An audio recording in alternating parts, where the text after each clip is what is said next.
It's time now for Community Matters, a public affairs program right here every Sunday morning on this MountainPlex Media radio station. This morning, we're going to talk to Loyd Lowry. Loyd's the director of the Summers County Office of Emergency Management and Enhanced 911. Hey, Loyd, give us an overview of what the Summers County Office of Emergency Management and Enhanced 911 does. Sure. So we are the primary public safety answering point, PSAP, in 911 lingo for Summers County. The 911 center dispatches calls for EMS service, fire service, police protection. We also work with the power companies on power outages. We work with the DOH for rock slides and other issues on the highways. The emergency management side is responsible for the notification and protection of the public during inclement weather, mass casualty events, chemical spills, derailments, anything that can affect public safety. Your department was busy during the month of January with a big snow event. Yep, snow and ice. It was a large-scale event. It affected most of the counties in West Virginia.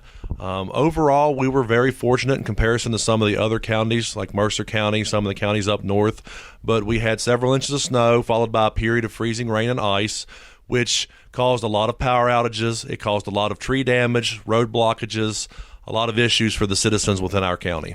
This is Community Matters. We're talking to Loyd Lowry this morning. Loyd's the director of the Summers County Office of Emergency Management and Enhanced 911. I have a lot of questions for you this morning, Loyd. First of all, I'm going to ask you a few questions that I think were the most popular questions during this past snow and ice event. So number one, here's the question. When's the power company going to get my lights back on? I'm sure you've heard that question. Absolutely. So they do have a very specific process on how they handle power outages. So what is first and foremost on their agenda is what they consider critical infrastructure. That's going to be your hospitals, jails, colleges, nursing homes, apartment complexes, emergency management, the 911 center, and then businesses. They will try to get the power restored to them first. Once the power is restored to the critical infrastructure, then they're going to move their focus to the areas of the largest outage population so that they can get the most amount of people back online the quickest as possible. Once they have restored those larger scale outages and condensed those down, then they will start getting the smaller outages. So for instance, I live in Hilldale. I didn't have power for almost 5 days from this event. I was in an outage that was just outside of a large outage to get the nursing home back on. So it was 4.5 days before I got power back in. There was a group of about 38 of us in the Houston Road area of Hilldale that never had power for those 5 days. We were not considered a primary outage area because our population in that outage was quite small. So I completely understand. It's frustrating when you lose power, you want it back immediately, you see a power truck go by, and then you just think, oh, well, they're not doing anything. Why aren't they putting my power back on? They have a very specific process on how they handle the power outage. And I will say, from my interactions with both AEP and MonPower, they do an absolute fantastic job in this area. Sure, I wished my power would have come back on that first morning. Sometimes it's not possible. They had to replace several hundred poles, miles of wire, transformers, and all this infrastructure. Just in the section where I didn't have power in my neighborhood, they had to replace 5 poles, 3 transformers, and several hundred feet of primary power wire. That takes a long time. It was a hard-to-access area. They absolutely do the best that they can. So we really ask for the public to be very patient with them. They're doing the absolute best they can. They bring in outside resources, and the power will get back on as quick as they can get it back on. I promise you. So tell me what the DOH does for ice and snow events. Well, the first thing that they're going to do is they're going to pre-treat. They use a brine solution, beet juice solution. I'm not exactly sure what the specific formula is in Summers County, but they will pre-treat the primary and secondary roads with that. That helps lessen the effects of ice freeze, snowfall accumulation on those road surfaces. Once the event begins, their primary focus are the primary highways, Route 3, Route 12, Route 20, the interstate. During the event, they're going to basically be on those roads plowing and treating the entire time. Once the event slows down or comes to a conclusion, if the snow ends, and the primary roads are in decent shape, then they'll start transitioning some of their apparatuses to the secondary roads. That may take several days. If there's a large accumulation on the higher elevations, they have to bring in like power graders, end loaders, and get those roads open.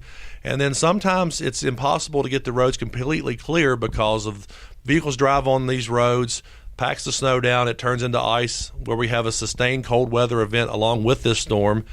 It was extremely impossible to get these roads completely clear. So there's still some ice and slush in places on these roads that are not getting sunlight, but their process is methodical, just like with the power company. They're going to focus on the most traveled areas, and then they're going to work their way back into the secondaries. And yeah, it can be frustrating to have a road that's several days without getting reopened, but they have to focus on getting the most people around as safely as possible. Let me ask you how they would treat a specific road, say Brooks Mountain Road. It's gravel. So generally, roads that are gravel surfaced, they will plow them with a power grader, one of their grader trucks, because they have to be a little more careful. The plows are a little harder to control in regards to tearing the road up, moving a lot of the gravel off the surface. So those roads that are very curvy, very steep, they generally have to take a big grader up in there or an end loader and use those to clear the roads. And again, where that road is not really a high travel area, it may take them a couple days to get to that area and start plowing. Okay, Loyd, I've always wondered this. Can you use salt on a gravel road or a gravel driveway? No, as far as I know, that they do not use any salt on gravel roads, and the reason why is because that will turn the road into mud. If you, and this is for general citizens as well, if you have a gravel driveway, do not put salt on it to help clear it because it will turn it into mud. This is Community Matters, a public affairs program, and we do it every Sunday morning on this MountainPlex Media radio station. This morning, we're talking to Loyd Lowry, Director of the Summers County Office of Emergency Management and Enhanced 911. Right now, we're talking about the recent snow and ice event that happened here in the area.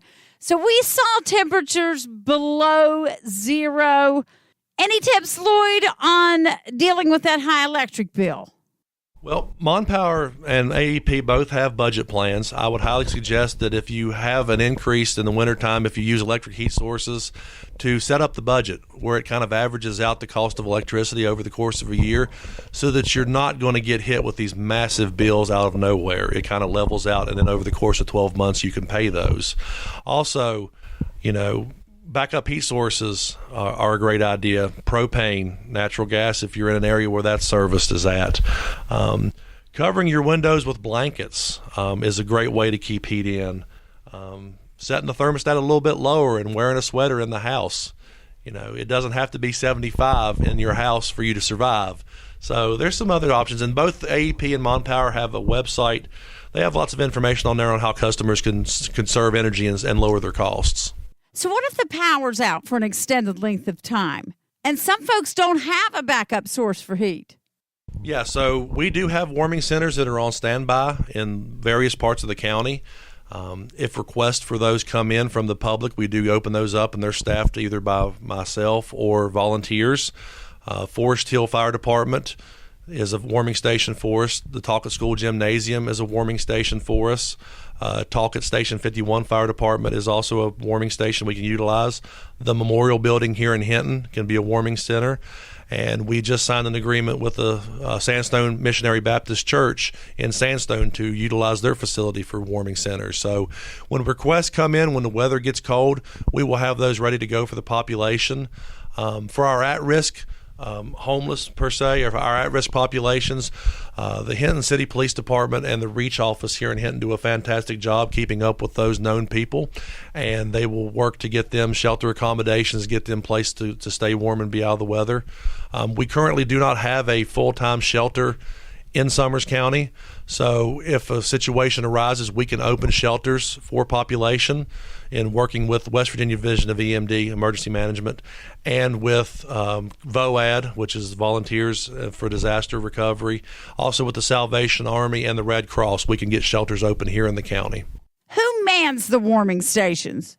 So generally speaking, they're manned by volunteers, either fire departments for the fire department warming stations or We will have people from our agency that will staff them, or the churches. They'll have volunteers. Volunteers and these shelters and stations are extremely important for our planning here in Summers County.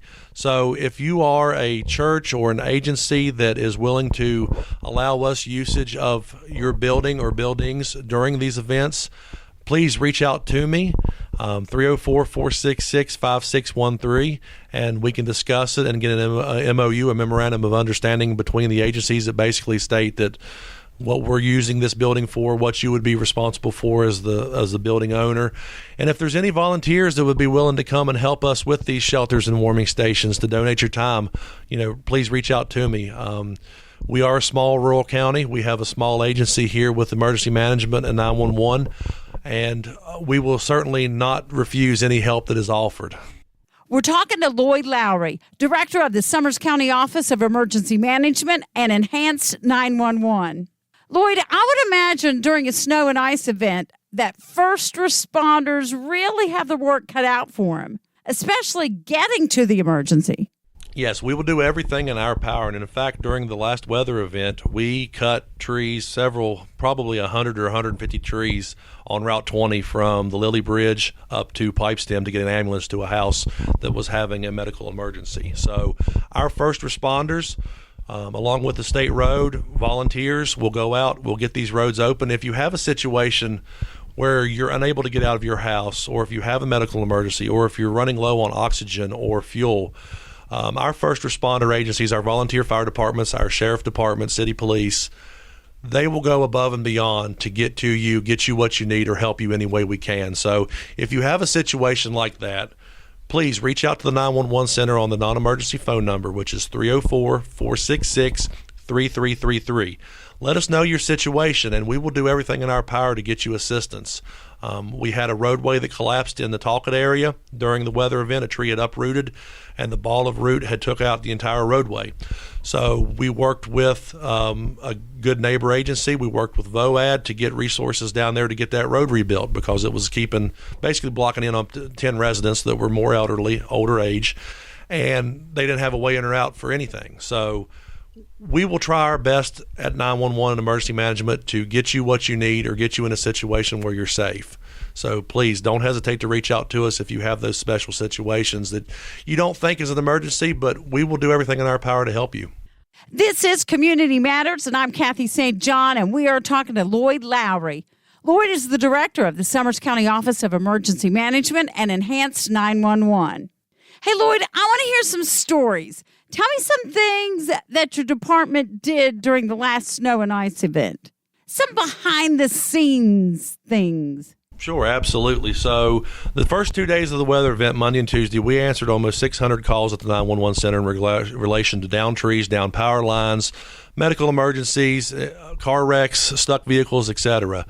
Our fire departments, our law enforcement, our EMS agencies, our tow agencies were extremely busy, almost to the point of overwhelming.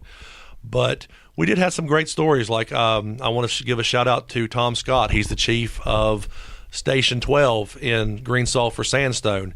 He went up to a lady's house, picked this lady up, took her to get fuel for her generators, and that was a request that came in through 911, and he was more than happy to go up there and do that. Station 51, Talcott Fire Department, they were out helping clear driveways, clearing trees off of private property, assisting people however they could. And this was with all the stations. Our county fire departments do a fantastic job in this role. And it feels really good to know that we can come together in crisis and help people. That's very important for this agency and for this county, that people are still out there willing to volunteer their time and services to help those in need. Community matters. Okay, Loyd, what's next for your department? What's the next season that you're getting prepared to deal with? Anything this spring? Yep, the next event on the radar for us once we get through the snowfall season is spring brush fire season. From March up until the beginning of June, DNR and the Forestry Service will have the burn ban. It happens every year in the spring and fall. But yeah, brush fires will be a big concern for us. Also, springtime, we're going to be worried about possible severe weather, severe thunderstorms, also heavy rainfall events. So flooding is always a concern in this county that we're looking at. And we have been making extensive plans and having stuff in place to go whenever these events happen, because protection of our citizens is the most important thing that we can do. Since you mentioned fires, remember last year when the New River Gorge was on fire? Give me some fire safety tips. Sure, absolutely. Never leave a fire unattended. Stay with the fire. Have water or have access to something to put the fire out should it get out of control. If it's a windy day, please don't burn. The wind can can carry fire a great distance in a short period of time. Make sure that wherever you're burning, you have an area of down to bare mineral soil around that area that's burning. That will help keep the fire from spreading. And if it gets out of control, the faster that you call 911 and we get people en route to it, the faster that we will get that event contained. Because if your fire gets out of control, you are ultimately responsible for any damage it causes, and that's damage to private property. That's also damage to forestry area. That's damage to your neighbors. You would be responsible for that. So try to be as safe as possible. Have a water source handy. Make sure that you've got area cleared around where you're burning. Don't be burning furniture. Don't be burning chemicals and stuff like that, because that is illegal year-round, and also it can be very dangerous. We're talking to Loyd Lowry this morning on Community Matters. Loyd is the director of the Summers County Office of Emergency Management and Enhanced 911. Loyd, is your department worried about spring flooding? The snowfall that we had, we were still in a small deficit for overall precipitation. So this snowfall was a great thing for the ground. There is some upstream of the Greenbrier River, so there's some heavy snowpack up there. We don't foresee any immediate issues with wide-stem river flooding. But in the spring of the year, you do have to worry about thunderstorms dropping a lot of rain in a short amount of time in a small area. So we're worried about creek rises, small creek flooding, tributary flooding, street flooding here in Hinton. That's stuff that's on our radar. If we do get any bigger snowfall events, then we would start to worry about when it warms up, possible having, large stem flooding, but very small chances. But we do keep an eye on the water situation every day. We work with the National Weather Service. We work with the Hydrology Agency, the Ohio River Forecast Center, to make sure that if it is a chance of a risk, that we're ready for it. Spring always brings some severe thunderstorms and sometimes tornadoes. Yep, we're fortunate. Tornadoes are not out of the realm of possibility, but they are rare in this area. We did have some tornadoes within 50 miles of our county last year in Fayette County, Nicholas County. So our main focus is gust wind damage and straight line wind damage. We've had several of those events in Summers County. They can do a lot of damage very quickly, take the power lines down very fast, and cause widespread power outages. So Storm Prediction Center, we start keeping an eye on that usually in March to check their forecast to see if there's going to be any organized activity that they're seeing, that they're forecasting, and we just do it day by day. As those chances increase, then we'll have plans in place to react to them. A lot of these weather events we're talking about this morning can be pretty severe, and of course, along with severe weather comes power outages, and not everyone has a generator. Loyd, what do you suggest for backup emergency heat and lights, too? So in the wintertime, the buddy heater systems are really, really nice to help keep houses warm. I use the buddy heaters in my house during the power outage. Also, they have these collapsible, rechargeable battery lanterns. It's good to have flashlights and lanterns available. We don't necessarily recommend candles because of the fire hazard associated with those, but these lanterns and flashlights are extremely cheap. They have rechargeable batteries in them, or they have alkaline batteries that you can replace. Have several of those on standby, and then have them in a place where you know where they are, where you can find them in the dark. Because a lot of times power outages happen at night, you're already in bed, so have a place where you keep that.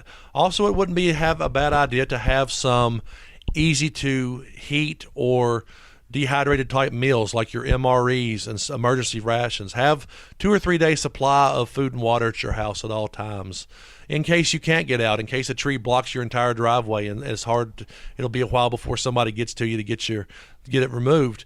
Have stuff in place to where you can survive and shelter and live for up to 48 hours is generally what we recommend. You're listening to Community Matters. I'm Kathy St. John. We're talking to Loyd Lowry this morning. Loyd is director of the Summers County Office of Emergency Management and Enhanced 911. You know, Loyd, talking to you this morning, I can really tell that you love Summers County and you truly care about the residents. Are you from Summers County? Yep, Kathy, I was born and raised in Penn Springs. Lived in this county for 42 of my 44 years.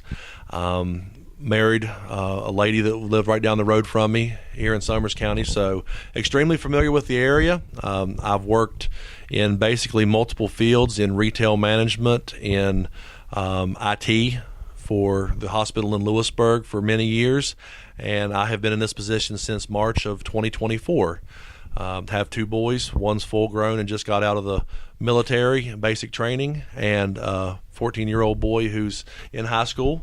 So I have roots here, been extremely familiar. I would never live anywhere else. This is home. We do love to travel, but this is where I want to stay. And since I've taken over this position, it's been really fulfilling to help the citizens of Summers County, to work with all these agencies with emergency planning and with the 911 services. So I do have a background. I'm a firefighter for two of the stations here in Summers County, Station 13 and Station 51.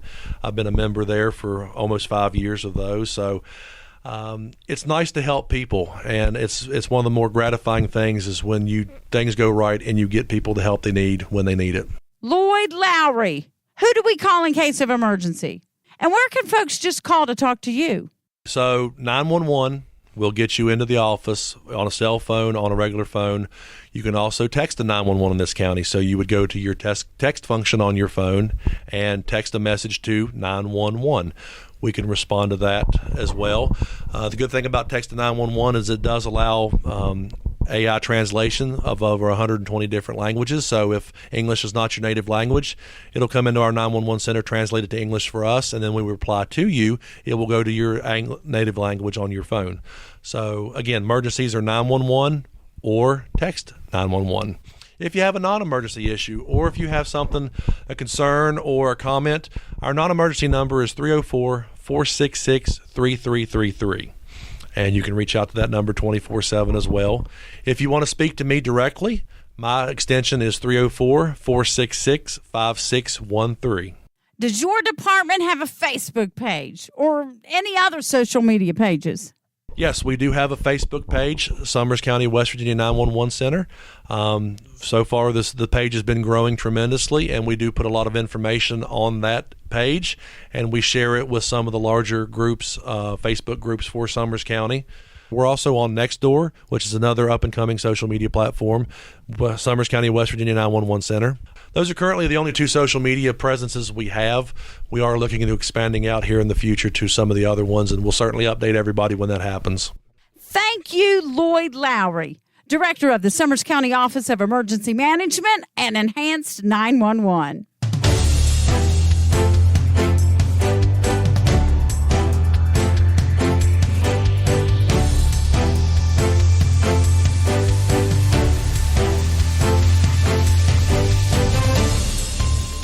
You've been listening to Community Matters, a public affairs program right here every Sunday morning on this MountainPlex Media radio station. Questions, comments, and suggestions for future programs can be emailed to WMTD@mountainplex.com, or you can mail them to WMTD, Post Office Box 100, Hinton, West Virginia 25951. Thanks for listening to Community Matters on this MountainPlex Media radio station. The preceding was a MountainPlex Media production.